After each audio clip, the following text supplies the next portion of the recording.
हर हर गंगे। तो मैं हूँ अभी ऋषिकेश में और particularly I am in marine Ghat. Let me show you how it looks like.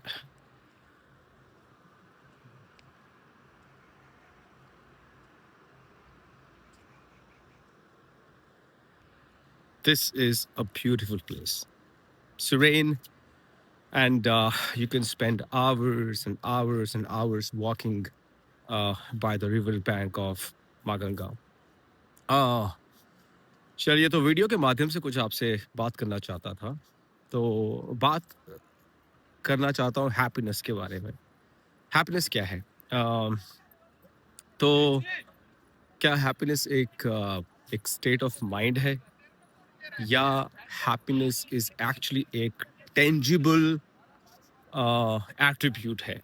Right, so when I say tangible attribute, मेरा कहने का मतलब है कि you have a big bank balance, ठीक है? For instance you got $1 million in your bank account. So ये जो है, ये एक टेंजिबल हैप्पीनेस है। मतलब कि बैंक अकाउंट में ढेर सारा पैसा है, आप उसको देख सकते हैं, आप उसको खर्च सकते हैं, और जो भी आप लेना चाहें आप ले सकते हैं।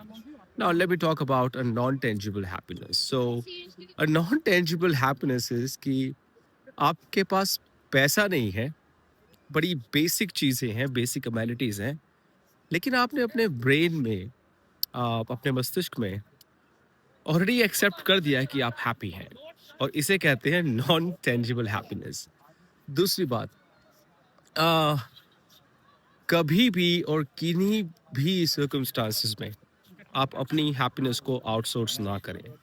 सो आउटसोर्स से मेरा मतलब ये है कि अगर बाहर के किसी फैक्टर से,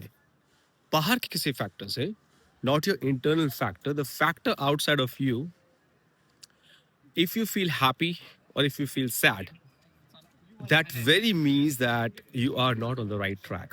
Now let me explain it that way. कोई suddenly you get to know about a news, और suddenly you get to know about something जिसमें आपका कोई कर्म नहीं है, जिसमें आपकी कोई इंटरफेरेंस नहीं है, but suddenly you start feeling sad about it. So this is what we talk about outsourcing your happiness. Somebody says something, you take it too deep in your heart. Again, this is called outsourcing your happiness.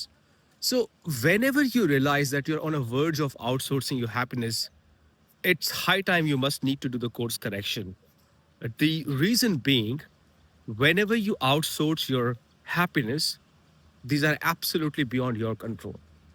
So always align your happiness on the sources that you can control. Most likely that will be called an internal happiness, right?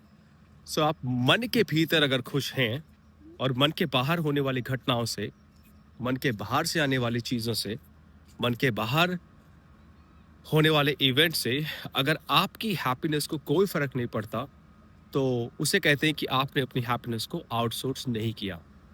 Objective ये है कि आप अपनी happiness को जितना possible हो उतना अपने विद इन रखें, ना कि आउटसाइड ऑफ यू रखें, क्योंकि जो भी चीज़ें आपके आसपास घटित हो रही हैं वो नॉन कंट्रोलेबल है, राइट? उस पर आपका कंट्रोल नहीं है।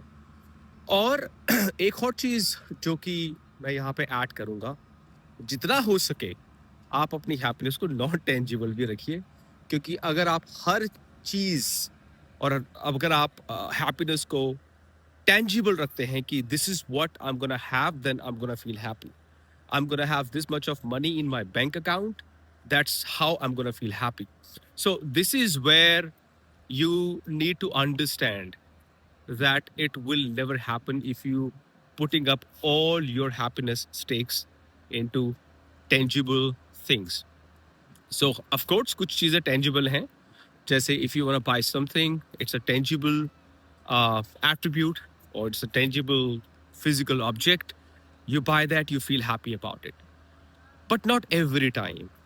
So अगर आपकी happiness is more attached towards non-tangible things, मतलब आपके पास कुछ नहीं है लेकिन आप प्रसन्न हैं, चित्त प्रसन्न है, मन प्रसन्न है, तो आप सही ट्रैक पर हैं। इसी के साथ आपसे आज्ञा चाहूँगा। हर हर गंगे, हर हर महादेव शिव शंभो।